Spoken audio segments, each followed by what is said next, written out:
Damn it. ఏంటిటా కుండబద్దలు కొడతా అట్ట.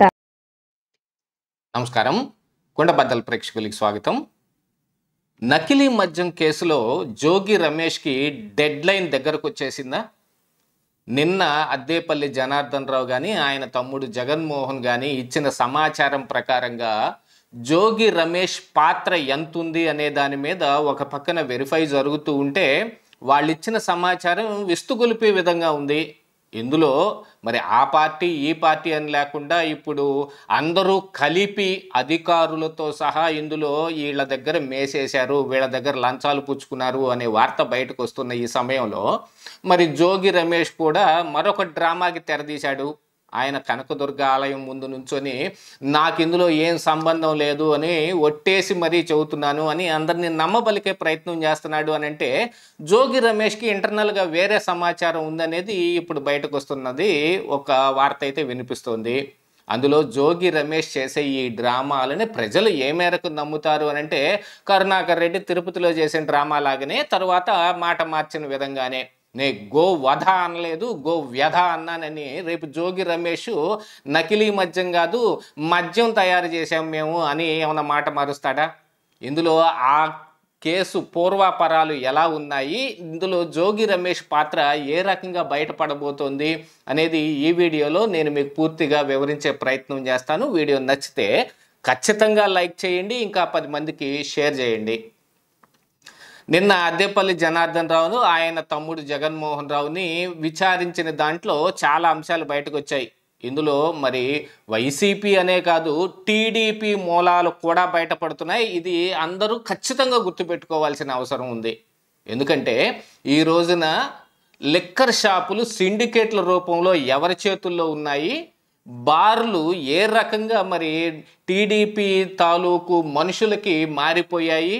ఇది కొత్తగా నేనేం చెప్పాల్సిన పని లేదు. అధికారం మార్పిడి జరగగానే అన్నీ అలా బదలాయింపు జరుగుతాయి. సిటీ కేబుల్ దగ్గర నుంచి కేబుల్ టీవీలు కానీ లేకపోతే ఇసుక దందాలు, రేషన్ మాఫియాలు, అట్నే లిక్కర్ మాఫియా కూడా ఇది కూడా చేతులు మారుతుంది. ఇప్పుడు ఉన్న వ్యవస్థ ప్రకారంగా చూసుకుంటే మరి లైసెన్స్డ్ మద్యం షాపులు, బార్లు, గతంలో అయితే మరి ప్రభుత్వం దుకాణాలు మాత్రమే ఉండేవి. వీళ్ళు తయారు చేసిన నకిలీ మద్యాన్ని బాగా బిజీగా ఉండే బార్లకి ఆదివారం పూట సప్లై చేయటము, అలాగనే 20-30 రూపాయలతోటి తయారు చేసిన ఈ మద్యాన్ని 50-60 రూపాయలకి వాళ్ళకి సప్లై చేస్తే మరి ఇక వాళ్ళు ఎంఆర్పి రేటు అంటే దాని మీద వేసే స్టిక్కర్ మూలంగానే కానీ దాని ప్రైస్ బయట అందుబాటులో ఉన్న ఈ ప్రైస్కి వాళ్ళు విక్రయించుకొని దాని మీద లాభాలు ఆర్జించటం కానీ ఈ వ్యవహారం మొత్తం జరుగుతున్నా మాకేం తెలియటం లేదని గప్చుప్ సాంబార్ బుడ్డిలాగా కళ్ళు మూసుకున్న అధికారులకు కానీ ఈ సిండికేట్లు నడుపుతున్న తెలుగుదేశం నాయకులా లేకపోతే జనసేన నాయకులా లేకపోతే కూటమి నాయకులు అని అనుకుంటే ఆ నాయకులు కళ్ళు మూసుకోవటానికి మరికొంత అంతా వాళ్ళకే సమర్పయామి అనేదే కదా ఇప్పుడు బయటకు వచ్చిన వ్యవహారం. జనార్దన్ రావు చెప్పిన దాని ప్రకారంగా ఇందులో నాకేం సంబంధం లేదని జోగి వేరే రకంగా ఇప్పుడు ఒట్టేసే ప్రయత్నాలు చేస్తూ ఉన్నాడు. మరి ఒక రకంగా చెప్పినట్టు గుమ్మడికాయలు దొంగ ఎవరంటే గోజాలు తడుముకున్నట్టు ఇప్పుడు జోగి తెగ తడిమేసుకుంటున్నాడు. ఎందుకంటే నాకు అసలు ఏం సంబంధం లేదు అని ఫస్ట్ చెప్పే బుకాయింపులో ఇలాంటివే వస్తాయి. ఇక దాంట్లో దేవుళ్ళు కూడా అతీతం కాదు, వాళ్ళ మీదైనా సరే ఒట్టేస్తాం. ఒట్టేసి అబద్ధం చెప్పినోడు ఎవడైనా ఉన్నాడా ప్రపంచంలో? చూపించండి. అమ్మతోడు, అయ్యతోడు, కొడుకుతోడు ఇలా చెప్పి అన్నీ ఆ పచ్చబద్ధాలు చెప్పేవాళ్ళే. ఎందుకంటే ఒట్టు తీసి గట్టు మీద పెట్టాం, మంత్రాలకి చింతకాయలు రాలుతాయి, ఇట్లాంటివి ఎవరు ఏమి పెద్దగా పట్టించుకోరు. కాకపోతే బుకాయింపు చేసేవాళ్ళే ఎక్కువగా దీన్ని వాడుతున్నారు అని అంటే ఒక పక్కన జోగి రమేష్ పాత్ర బయటపడటమే. బయటకు వస్తున్న సమాచారం సిట్టు విచారించింది, అధికృతంగా బయటకు చెప్పిందేం కాకపోయినప్పటికీ ఈ సమాచారం అంతా ఇంటర్నల్ లీకుల ద్వారా బయటకు వచ్చింది.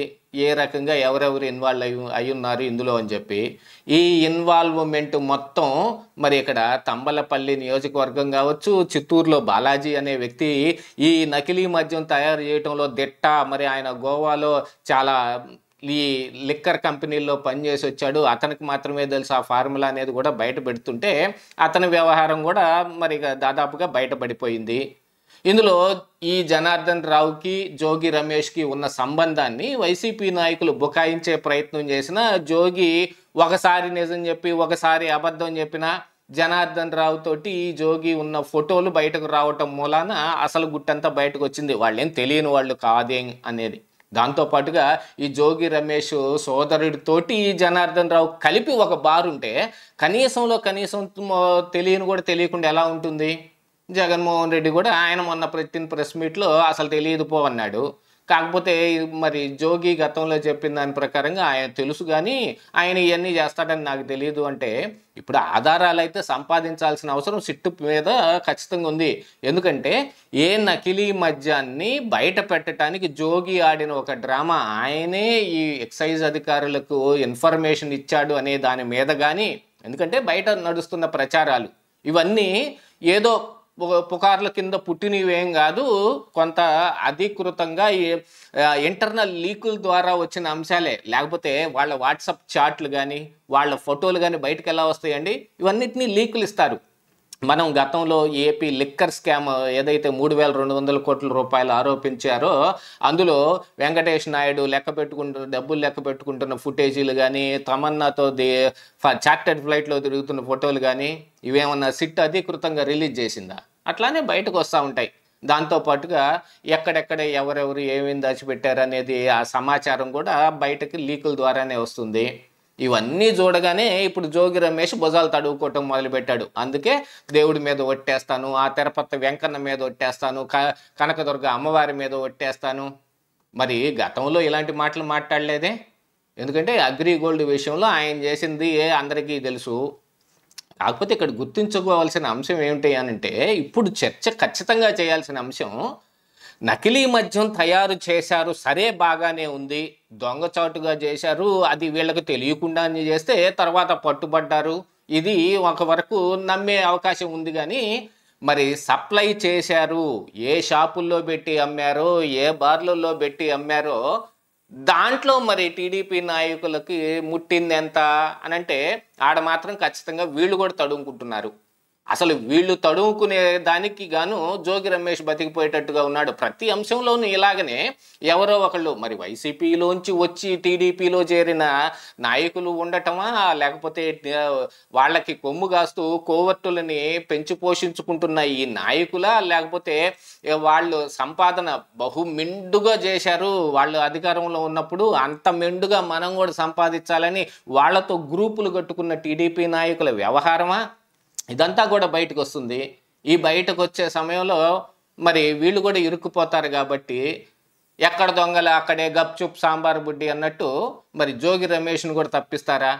ఏమిటి జోగి రమేష్ కథకి ఇప్పుడు డెడ్ లైన్ పెడుతుందా, లేకపోతే కథ ఇలాగే సశేషం అని పేరు చెప్పి 4 చుక్కలు పెట్టి ముందుకు ప్రొలాంగ్ చేస్తూ ఉంటారా? గతంలో చాలా అంశాలు ఇలాగనే జరిగాయి, ఇది కూడా అలాగే జరుగుతుందా అనేది అయితే ఇక రానున్న కాలంలో తెలియాల్సిన అవసరం ఉంది. ఇదే ఈరోజు కుండబద్దలు.